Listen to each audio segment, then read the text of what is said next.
नोटाबंदीमुळे संत ज्ञानेश्वरांचा संजीवन समाधी सोहळा अडचणीत सापडला होता. मात्र असं असतानाही सोहळ्यामध्ये वारकऱ्यांनी मोठ्या प्रमाणावर गर्दी केली.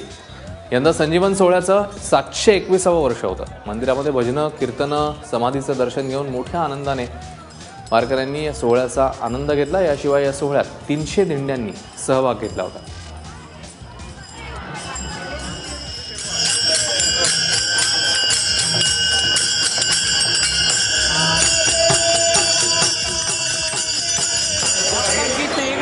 लोकांची मदत केलेले राजाराम मारुती जपकर निप्ती जिल्हा अहमदनगर.